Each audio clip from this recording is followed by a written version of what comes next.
तो अक्सर लोग मुझसे पूछते हैं कि क्या डॉक्टर साहब हमें ईयर सर्जरी करानी चाहिए या नहीं। लोगों को तरह तरह के डर होते हैं, लोगों को कई सारी चीज़ें बताई गई होती हैं कि ईयर सर्जरी कराने के बाद वो फेल हो जाती है।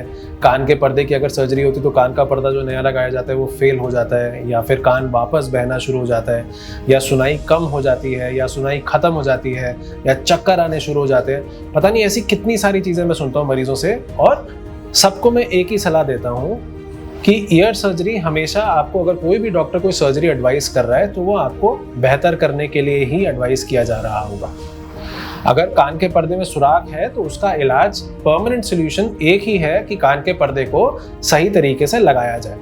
अगर कान की हड्डी जुड़ी हुई है तो सही तरीके से उस हड्डी को निकालकर सही हड्डी लगाकर, नई हड्डी लगाकर उसको सही तरीके से सुनाई का आपका जो मैकेनिज्म है उसको वापस इंप्रूव किया जाता है, जिससे आप सुन पाते हैं।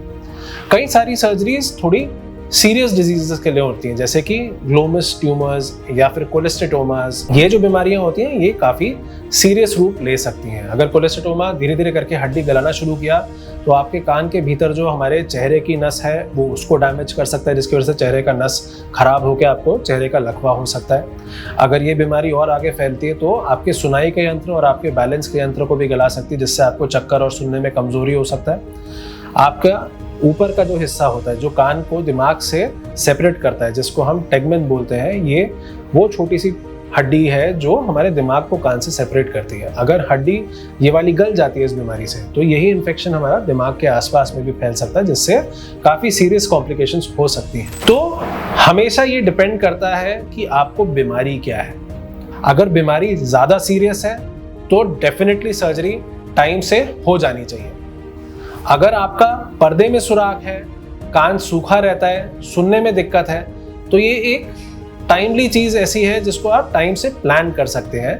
ये एक इलेक्टिव सर्जरी में आता है जिसमें आप आराम से सोच समझ के अपने लिए समय निकाल के आप ये चीज़ ऑपरेट करा सकते हैं। सारी ईयर की सर्जरीज चाहे जितनी भी हो, अगर सही इक्विपमेंट से, सही तरीके से और एक प्रॉपर प्लानिंग के साथ अगर किया जाता है तो उसके आउटकम्स मोस्टली बहुत ही अच्छे आते हैं। ज़्यादातर केसेस में जो हमारे गोल्स होते हैं वो आराम से अचीव हो जाते हैं। यदि ऑपरेशन पर्दे का किया गया है तो पर्दा आराम से बैठ जाता है। अगर कोलेस्टेटोमा के लिए किया गया है तो कोलेस्टेटोमा को पूरी तरीके से निकालकर जो सुनाई का अगर जितना भी क्षमता हम ला सकते हैं वापस, वो नई हड्डी लगाकर सुनाई की क्षमता वापस लाई जाती है। यदि कोई ट्यूमर के लिए किया गया है तो वो ट्यूमर पूरा निकालकर ढंग से पूरे तरीके से नया मैकेनिज्म वापस स्टैब्लिश करके सही तरीके से कान को उसी तरीके से बंद किया जाता है, जिससे आगे की फंक्शनिंग बहुत स्मूथ रहे और ये बीमारियां आपको वापस ना हो। सर्जरी सिर्फ एक माध्यम है आपको परमानेंट आराम देने के लिए। अगर दवाई से फर्क नहीं पड़ता है, काफ़ी दवाइयां खाने के बावजूद भी अगर आपको तकलीफ रहती है, तभी डॉक्टर हमेशा सर्जरी के लिए एडवाइस करेगा। या अगर आपको कोई ज़्यादा सीरियस बीमारी हो तभी फिर पहली या दूसरी बार में डॉक्टर आपको बोल देगा कि हाँ, इसमें सर्जरी की ज़रूरत पड़ेगी। सर्जरी से कभी भी डरने की जरूरत नहीं होती है। आजकल जो सर्जरीज होती है वो एंडोस्कोप्स या माइक्रोस्कोप से किया जाता है, जिसमें एक एक मिलीमीटर बहुत क्लियरली दिखता है।